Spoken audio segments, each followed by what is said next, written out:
क्या ही आज हम लोग 7/5 का क्वेश्चन में लगाना सॉल्व करने जा रहे हैं। तो देखिए सवाल है इंटीग्रेशन 5x बटे में x + 1 into x square minus 4। इसको सॉल्व करने से पहले हमको इसको सॉल्व करना होगा। तो देखिए इसको सॉल्व करेंगे तो क्या होगा। तो यहाँ पर लिखा है क्या x स्क्वायर माइनस 4। तो हम इसको यहाँ रफ में लिख लेते हैं एक्स स्क्वायर माइनस 4 यही लिखा है। हम इसको इससे लिख सकते हैं एक्स स्क्वायर माइनस 2 का होल स्क्वायर ऐसे लिख सकते हैं। तो हम लोग फॉर्मूला पढ़े हैं क्या, हम लोग पढ़े हैं A square minus B square. Formula क्या होता है ए प्लस बी और इंटू में ए माइनस बी यही होता है ना। तो इसी तरह देखिए अगर हम इसको ए मान लें और इसको बी मान लें तो A square minus B square formula हो रहा है। तो इसका फॉर्मूला होता है क्या ए प्लस बी मतलब एक्स प्लस 2 इंटू में एक्स माइनस 2 यही होगा। तो इसको हम यहाँ पर लिख लेते हैं। तो इंटीग्रेशन 5x बटे में क्या बटे में होगा x प्लस 1 इंटू में x प्लस 2 इंटू में क्या x माइनस 2 dx यही होगा। तो हम लोग फॉर्मूला पढ़े इंटीग्रेशन में क्या, देखिए हम लोग फॉर्मूला पढ़े हैं integration px² plus qx plus r बटे में x minus a into x minus b into x minus c। तो देखिए यहाँ पे मिल रहा है। तो यहाँ पे भी है x plus 1 into x plus 2 into x minus 2। यहाँ पे भी 3 फंक्शन है, यहाँ पे भी 3 फंक्शन है। प्लस माइनस को नहीं देखना, सवाल में अगर प्लस लेगा तो प्लस कर देंगे, माइनस लेगा तो माइनस कर देंगे। और ऊपर वाले को भी नहीं देखना, सिर्फ देखिए नीचे में 3 फंक्शन है तो 3 फंक्शन यहाँ पे भी मिल रहा है 1 2 3। तो देखिए इसका फॉर्मूला होता है ए बटा पहला वाला ही होता है, फिर बी बटे दूसरा वाला ही, फिर सी बटे तीसरा वाला फिर ही। तो इसी पर हम बैठा कर हम इसको आगे सॉल्व करेंगे। तो देखिए तो हम इसको एक बार फिर लिख लेते हैं। तो इंटीग्रेशन 5x बटे में जो है उसको लिख लेते हैं x plus 1 into x plus 2 into x minus 2 यही है यहाँ पे dx। तो इसका फॉर्मूला क्या होता है इंटीग्रेशन a बटे पहला वाला क्या x प्लस 1 तो x प्लस 1 लिख लेते प्लस b बटे में कौन दूसरा वाला कौन x प्लस 2 तो x प्लस 2 लिख लेते प्लस c बटे में तीसरा वाला क्या x माइनस 2 तो x माइनस 2 इसको लिख लिए तो dx। तो इसको हम समीकरण 1 मान लेते हैं। इसको आगे सॉल्व करने के लिए हमको a b और c का मान निकालना होगा। तो देखिए a b c का मान कैसे निकालेंगे। a का मान निकालने के लिए एक नीचे में जो उसको 0 के बराबर करना होगा, b का मान निकालने के लिए b के नीचे में जो उसको 0 के बराबर करना होगा, c का मान निकालने के लिए c के नीचे में जो उसको 0 के बराबर करना होगा। तो हम किसको बराबर करके एक हम b और c का मान निकाल लेते हैं। तो देखिए a के नीचे में क्या x प्लस 1 तो हम इसको यहाँ पे लिख लेते हैं a के नीचे में है क्या x प्लस 1 बराबर कर लेते हैं किसके 0। तो x बराबर u1 प्लस में इधर आके माइनस में तो x बराबर क्या होगा -1। तो x बराबर क्या निकला -1। ये x बराबर -1 जो निकला है ना उसको जो है यहाँ पे ये पूरे में रख लेना। तो इसको सॉल्व करने के बाद जो निकलेगा वो एक मान होगा। तो इसको हम यहाँ पे लिख लेते हैं। यहाँ पे क्या लिखा है, यहाँ पे लिखा है 5x बटे में x plus 1 into x plus 2 into x minus 2 यही लिखा है ना। तो देखिए अपना लोग का x का मान क्या निकला -1 तो x की जगह क्या रखेंगे -1। तो 5 इंटू एक्स का मान है -1 तो -1 रख दिए। फिर नीचे में देखिए नीचे में क्या x प्लस 1 मतलब -1 प्लस 1 ही होगा इंटू में x प्लस 2 मतलब -1 प्लस 2 होगा फिर इंटू में x माइनस 2 यहाँ होगा -1 माइनस 2 होगा। तो इसको लिख लिए 5 गुना -1 तो क्या होगा -5 ही होगा। तो देखिए -1 प्लस 1 क्या होगा 0, जो 0 हो जाता है उसको हटा दे तो उसको हम कुछ नहीं करते, इसको हम हटा दिए। तो देखिए -1 प्लस 2 क्या होगा 1 हो जाएगा। फिर गुना में -1 माइनस 2 क्या होगा -3 होगा। तो यहाँ पर हो जाएगा क्या -1 बटे में -3 होगा। तो -5 से माइनस कैंसिल तो हो जाएगा क्या a बराबर निकला कितना 5/3। तो एक मान अपना लोग को निकल गया कितना 5/3। तो इसको हम यहाँ पे लिख लेते हैं a का मान पहले।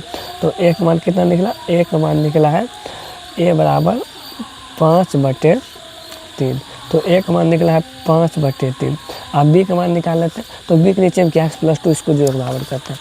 तो b के नीचे में है x प्लस 2 इसको 0 के बराबर करते हैं। तो x बराबर ये 2 प्लस में जाकर माइनस में तो x बराबर क्या निकलेगा -2 x बराबर -2। तो इसको हम कहाँ पर रखेंगे इसमें रखेंगे। तो इसमें इसको हम यहाँ पर लिख लेते हैं। तो यहाँ पे लिखा है क्या, यहाँ पे लिखा है 5x प्लस 5x बटे में क्या, बटे में है x प्लस 1 इंटू में x प्लस 2 इंटू में x माइनस 2 ही लिखा। तो देखिए x का मान क्या है -2, तो इसको हम यहाँ पे रख लेते हैं। तो 5 गुना x का मान है -2, तो रख लिए। फिर नीचे में देखिए तो x प्लस 1, तो मतलब -2 प्लस 1 हो जाएगा। फिर इंटू में x प्लस 2 है, मतलब होगा क्या -2 प्लस 2 होगा। फिर इंटू में x माइनस 2, मतलब -2 तो देखिए -2 प्लस 2 0 हो रहा है, तो इसको क्या करेंगे, इसको हम हटा देंगे। तो देखिए 5 गुना -2 क्या होगा, -10 ही होगा। तो -2 प्लस 1 यहाँ हो जाएगा क्या, -1 इंटू में -2 क्या होगा, -4 ही हो जाएगा। तो होगा -10 बटे -1 -4, यहाँ 4 हो जाएगा। कटाएंगे तो कितना होगा, 2 दूनी 4 और 5 दूनी 10, मतलब b बराबर निकलेगा कितना, -5 बटे 2। तो b का मान कितना निकला, -5 बटे 2। इसको भी यहाँ पर लिख लेते हैं। तो b बराबर निकला कितना, -5 बटे में 2। तो b का मान भी निकल गया। अब c का मान निकाल लेते हैं। c के नीचे में क्या, x माइनस 2, तो इसको हम 0 के बराबर करते हैं। c के नीचे में है x माइनस 2, तो इसको 0 के बराबर करेंगे। तो x बराबर क्या होगी, माइनस में उधर जाके प्लस, तो x बराबर 2 निकला। तो इसको भी कहाँ पर रखेंगे, इसको भी हम यहाँ पर रखेंगे। तो इसको भी रख लेते क्या, 5x बटे में क्या होगा, बटे में है x प्लस 1 इंटू में x प्लस 2 इंटू में x माइनस 2 होगा। तो देखिए x का मान क्या, x का मान 2 है, तो x की जगह क्या रखेंगे 2, तो 5 गुना 2 हो जाएगा। और नीचे में देखिए यहाँ x प्लस 1 मतलब 2 प्लस 1 होगा, इंटू में x प्लस 2 है मतलब 2 प्लस 2 होगा, इंटू में x माइनस 2 है मतलब 2 माइनस 2 होगा। जो 0 होता है उसको हटा देंगे। तो 2 माइनस 2 0 हो रहा है, तो इसको क्या करेंगे, इसको हम हटा देंगे। तो देखिए 5 इंटू 2 क्या होगा, यहाँ पे 10 हो जाएगा। फिर नीचे में देखिए 2 प्लस 1 यहाँ पे 3 होगा, इंटू में 2 प्लस 2 क्या होगा, 4 होगा, ये होगा। तो देखिए 10 बटे में 3 चौके कितना 12 होता है, इसको कटाइए। 5 दूना 10, 6 दूना 12, मतलब c का मान जो निकला है, c का मान निकला है 5 बटे 6, यही बचा। तो c का मान निकला कितना, 5 बटे 6। इसको भी हम यहाँ पर लिख लेते हैं। तो c बराबर निकला कितना, 5 बटे 6, 5 बटे 6। a b और c का मान निकाल लिए। तो यहाँ पर लिखेंगे आप समीकरण 1 से, समीकरण 1 से। तो यहाँ पर लिख दिए क्या हम, समीकरण 1 से। तो समीकरण 1 को हम यहाँ पर उतार लेते हैं। तो समीकरण 1 क्या, a बटे एक्स प्लस 1, तो हम इसको लिख लेते हैं a बटे एक्स प्लस 1 प्लस b बटे एक्स प्लस 2, यहाँ होगा क्या, b बटे एक्स प्लस 2 प्लस c बटे क्या, एक्स माइनस 2, तो c बटे एक्स माइनस 2 dx हो जाएगा। तो देखिए बराबर में इंटीग्रेशन एक मान कितना है, 5 बटे 2। तो यहाँ लिख लेते हैं क्या, a बराबर निकला है 5 बटे 3, और नीचे में जो उसको लिख लेते हैं एक्स प्लस 1 प्लस b का मान कितना निकला, b का मान निकला -5 बटे 2, और नीचे में जो उसको लिख लेते हैं, नीचे में क्या x प्लस 2 है, और प्लस में c का मान क्या निकला, c का मान निकला 5 बटे 6, और नीचे में क्या, नीचे में x माइनस 2। अब इंटीग्रेशन सबको अलग अलग देते, इसको भी अलग मान देते, इसको भी अलग कर देते, इसको भी अलग कर देते। तो देखिए तो यहाँ होगा क्या, इंटीग्रेशन एक मान तो 5 बटे 3 है, मतलब a बराबर 5 बटे 3, तो यहाँ हम डायरेक्ट लिख देते क्या, 5 बटे 3 dx, और नीचे में क्या होगा, नीचे में x प्लस 1, फिर प्लस, तो b का मान कितना -5 बटे 2, यहाँ लिख देते -5 बटे 2 dx, बटे में कितना x प्लस 2। उसके बाद देखिए c का मान क्या, c का मान है 5 बटे 6, तो 5 बटे 6 यहाँ dx होगा, और नीचे में कितना x माइनस 2 होगा। देखिए dx के साथ जो है ना, किसी भी संख्या का प्लस नहीं कर सकते, मतलब इंटीग्रेशन नहीं कर सकते।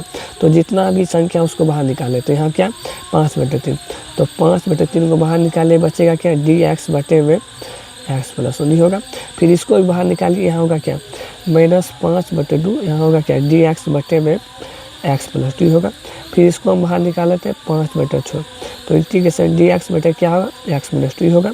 तो देखिए 5 बटे 3 1 बटे एक्स का इंटीग्रेशन क्या होगा, लॉग x का मान क्या, x प्लस 1 होगा। फिर माइनस यहाँ क्या 5 बटे 2, तो 5 बटे 2 लिख देते हैं, यहाँ कुछ नहीं तो 1 बटे एक्स का इंटीग्रेशन लॉग x, मतलब लॉग x मान क्या, x प्लस 2, तो यहाँ होगा क्या x प्लस 2 प्लस 5 बटे 6 है, 5 बटे 6, यहाँ कुछ नहीं तो 1 बटे एक्स का इंटीग्रेशन लॉग x, मतलब x का मान क्या, x माइनस 2, ये है प्लस c। इसका फाइनल आंसर यही हो जाएगा।